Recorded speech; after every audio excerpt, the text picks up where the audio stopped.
Hello and welcome to Politics on Sunday. I am Femi Akonde.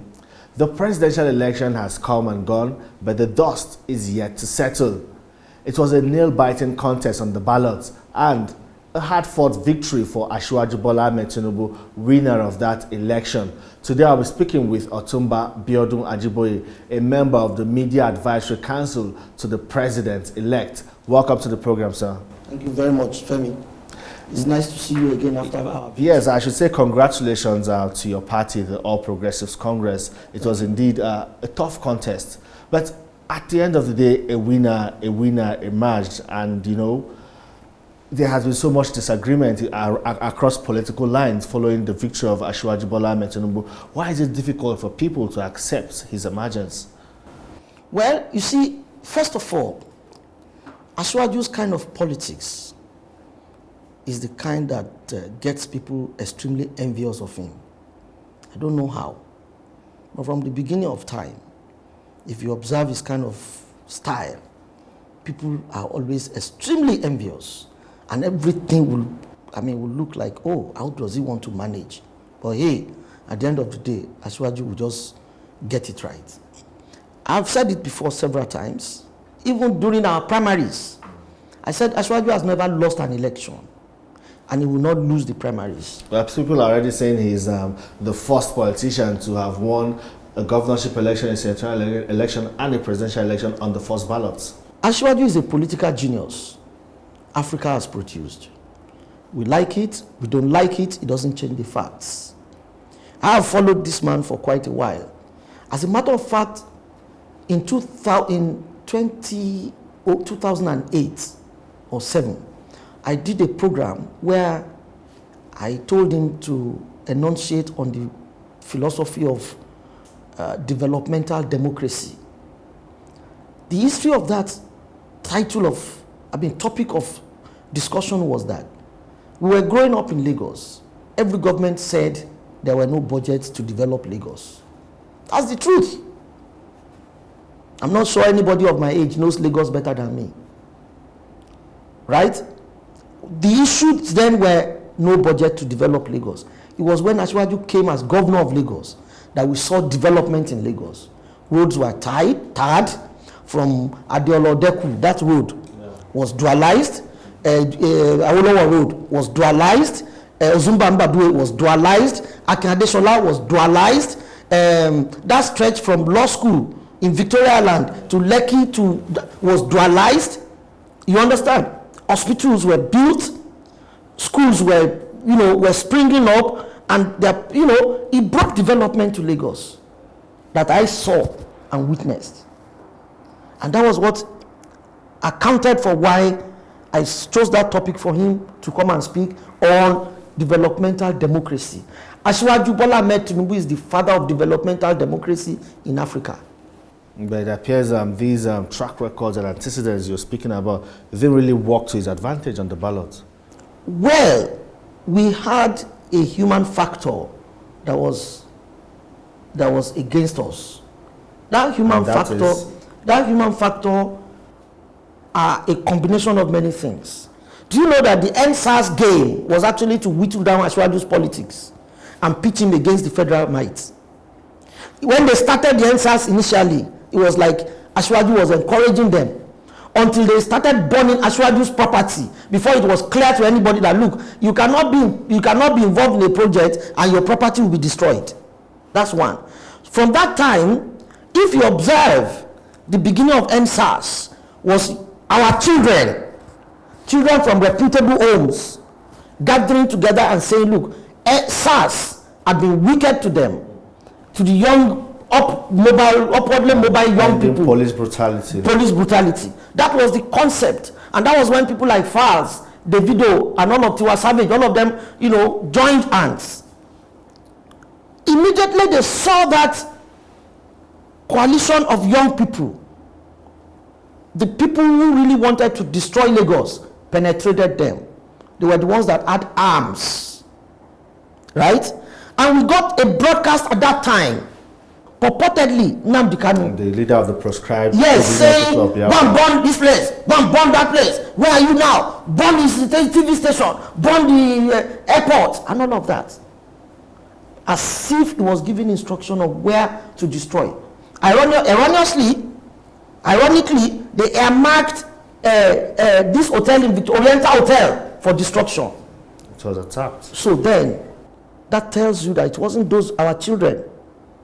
It was not those Davido and false kind of people that destroyed Lagos. We knew those that infiltrated their ranks. Those people had their agenda. They went into TVC. There were about 25 boys in power bikes with keg of petrol in their hands, and they burned TVC down. Gas cylinder. Yes, they burned TVC down live. People were still in the station. That can't be our children that wanted to do MSAS. What will they be their business burning down High Court? You understand what I'm saying? That factor was there. Now, the Igbo community in Lagos were bent on supporting Obi. That factor was there. And so many other factors. You understand? So, there was acute insurgents on our political fortune in Lagos that were just lurking around. And by the time they unleashed, they eroded our political fortunes, our electoral fortunes. That was what we saw in Lagos. But the irony of it is that it will only be the one-time achievement for them. A second time will never come, I assure you. Yeah, so that means you're saying that the next election we are prepared. Ahead of us is the governorship election. The governorship election, we are prepared. And what we are going to do is to motivate our own people to say, please come out. Do not let Lagos go in the hands of those we do not expect. Lagos is going, and we will not allow Lagos to go. Yeah, you see, this bandwagon effect, a lot of people are beginning to talk about it, because if you look at the outcome of the presidential and national assembly elections, especially some of the candidates that emerged in the national assembly elections, people are beginning to have conversations around the quality, capacity, and competence of some of these people. It appears as if most of them were not ready, or are not ready for governance. You know, that just on LP's platform? That are just opportunists who have benefited from this bandwagon effect. Those who voted LP in Lagos did not even know the governorship candidate of LP. So is this a problem? It's a problem because it was a movement. A movement does not have a head. A movement only has emotions, and emotions drive movements. It was the same emotion that drove the MSAS. So with that emotion driving them, they were not interested in who is what. We had a replica of this in 2015 when President Muhammadu Buhari first came and won that popular vote in 2015. You know, it was like a tsunami that swept through the country across political parties. Everyone was voting APC without properly scrutinizing who the candidates are. Yes, the issue of 2015 was a bit different. What happened in 2015 was people were tired of the Jonathan administration for reasons. And we were able to play the appropriate politics at the time to say, look, if you are tired of this one, we have a better alternative, which is change. So, I mean, it was the first time Chibok girls were abducted en masse. All of those bizarre things started to happen. Abuja was bombed. Everybody was living in fear in Abuja and all of that. The Benue others crisis were just heating up. Too many things were not right at the time. So a change was definitely desirable at the time. Now, what has happened in Lagos precisely is a fallout of 2020 NSAS stuff, then the consequence of Obi, who had captured the young boys, made them to believe that he was the Messiah to save Nigeria. Is he not? Obi cannot be the Messiah to save Nigeria. If anything, Obi is part of the old block the young people are trying to avoid by every measure. They have made they have made a mistake of judgment. thinking Obi will save them. Obi cannot save them. Obi is even like a year older than me. Am I a new generation politician? If I'm not, will Obi be? He was governor for 8 years in Anambra, way back 2006, if I'm correct. So how can you then say that that kind of man adds new blood? Where is the new blood coming from? So our children have been deceived by Obi and his cohorts. For what Peter Obi had done to the politics of Nigeria is unimaginable. The damage that gentleman had done to the politics of Nigeria is unimaginable. Those who are praising Obi today will curse him at the end of the day. I'll tell you why. Never in the history of Nigeria has any politician been so bold to ride on the sentiment of ethnicity and religion. We avoided it deliberately because the national unity of Nigeria was more important than anything else and anybody else. Not that people could not have played on those sentiments or ridden on those sentiments to power. No, it was ready. But the danger of riding on those sentiments is that once you ride on that sentiment and you succeed, you have destroyed the unity, the fabric, the social fabric of our unity. You have destroyed it. Obi has successfully destroyed it. How? In Lagos, we were making Igbo men commissioners freely. Joe Igbokwe, a lot of them in Akaboeze, freely, because we felt it's not by the tone of your language, but by the quality of your character, content of your character, and quality of your brain. And it's a detribalized policy, a democratic idea that Bola Tinubu took to governance. Now, the candidate of Labour Party in Lagos is half Igbo, half Yoruba. So I heard. A lot of those assembly candidates are Igbo. Not that they are not qualified, but we cannot ignore the cultural implication of allowing an Igbo man to be governor of Lagos. Except we want to deceive ourselves. But we are not even deceiving ourselves. So, what Obi had simply done by his kind of politics is to allow religion to have. Yes, part of those reasons that accounted for the failure, or our seeming failure in Lagos was religion. Obi played on religion, which we ought to even outlaw. That any politician. We also saw some prophecies from pastors. They used their pupils to make political statements, prophesy. These are the things Obi did.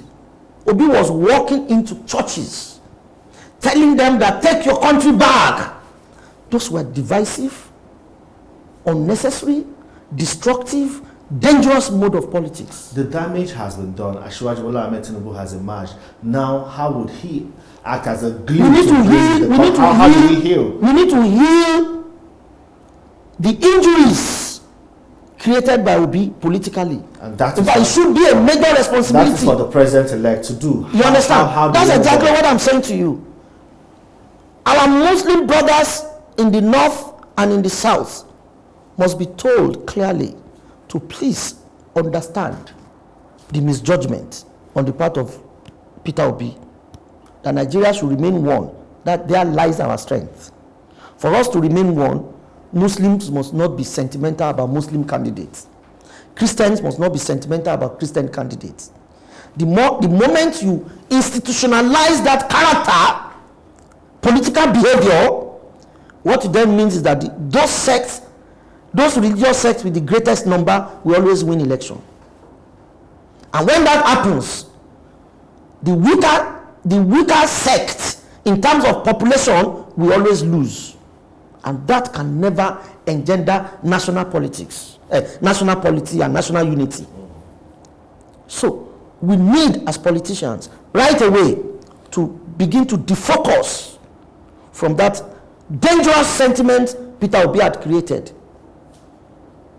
It's a very dangerous sentiment. Another thing the opposition parties, or I should say those that lost election, are doing is casting aspersion on the Independent National Electoral Commission. Of course, your party won, but I would like to ask, do you in any way see reasons with them, especially when they say INEC showed lack of preparedness, or to a large extent, INEC did not live up to expectation in the discharge of See, their duty? they were being clever by half.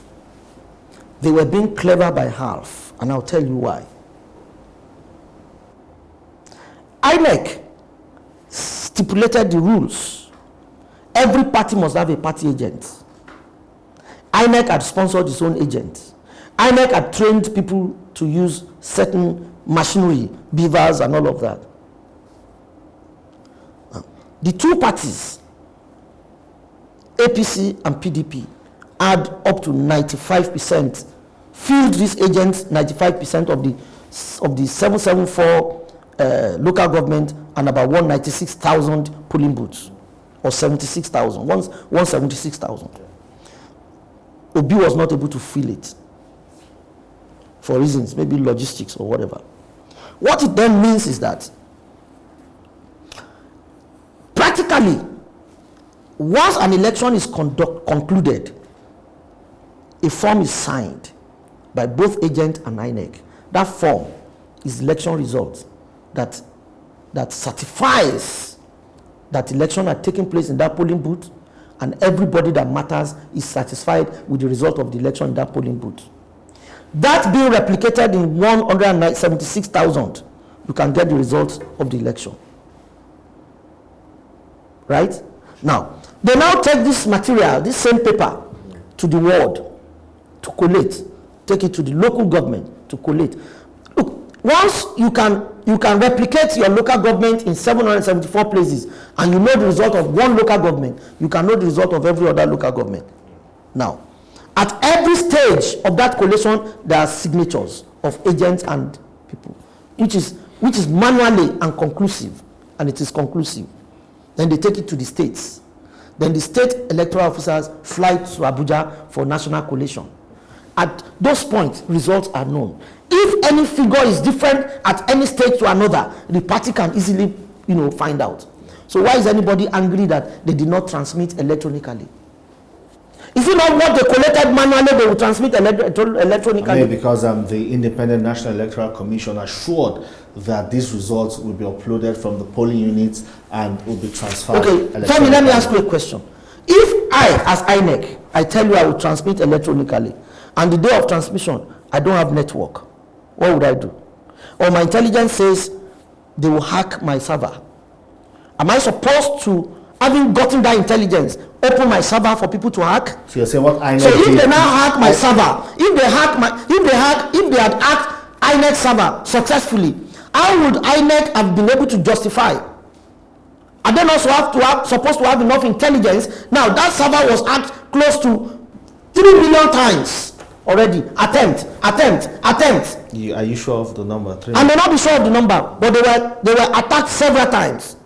That attempt alone opened INEC's eye to the fact that no, we can't continue like this. And that was now INEC's plan B. But maybe exactly. Other political parties were not ready for the plan B. Maybe there was no plan B to be ready for. There was no plan B to be ready for. Look at that election from the viewpoint of results that came. Ideally, you are supposed to rig elections where you are strong. That is why people like Peter Obi had 95%, 93%, 97% in the East. How can? Is he the only one that lives there? APC is not in the East.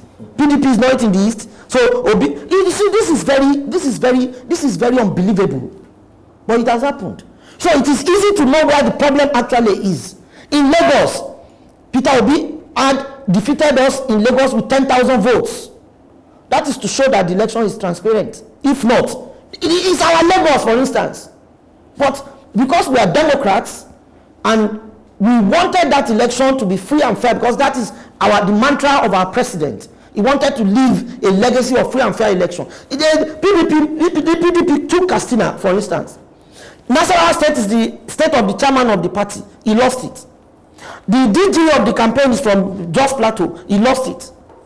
So if we want to rig as a ruling party, we will now know that we should rig in places where we have our leaders and where we are strong. But there has been this uneasy calm since a winner emerged. Quiet everywhere and no kind of that election was too rigorous.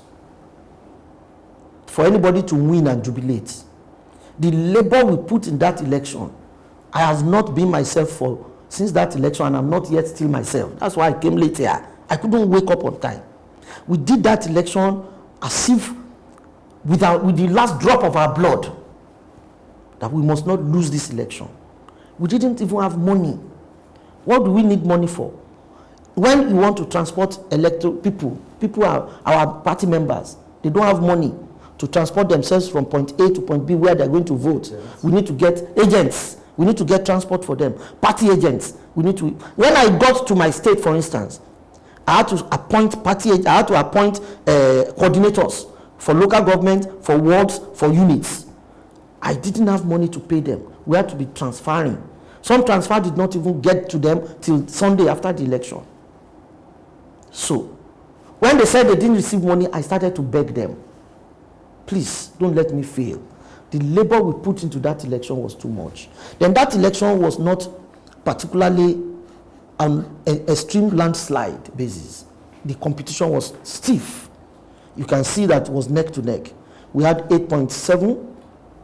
About 8. So it was in the APC's magnanimity to decide not to have celebrated the victory. Because look, there's no victor, there's no vanquished. But moving forward now, Asiwaju would need to hit the ground running. There's no time to bask in the euphoria. I was here during the primaries, and I told you that Asiwaju is the best that can happen to Nigeria. Our subject of discussion that day was corruption. Now he has happened. Now, Asiwaju's government will bring succor to the Nigerian people. Those that are crying, Asiwaju's government will wipe their tears. Those that are hungry, Asiwaju's government will provide plenty for them. Those that are poor, Asiwaju's government will give them prosperity. In one of his campaigns, he said that a man does not need to look for 50 million to build a house. If he has 2 million, let him start a mortgage. That is bringing ideas that can ease the tension in the life of man. You understand? He spoke about student loan. He spoke about many things that are attempts and principles that can bring succor to the common man. Nigeria will never, ever no sorrow again in Asiwaju. A fine place to leave it, and thank you so much for your time on the program. That's all we have time for on the program this week. Do join us again next week to continue the political conversation. But for now, all eyes are on the president-elect Asiwaju Bola Ahmed Tinubu, and we'll be giving you updates of his activities ahead of the swearing in on the 29th of May. Thank you so much for watching. See you next time.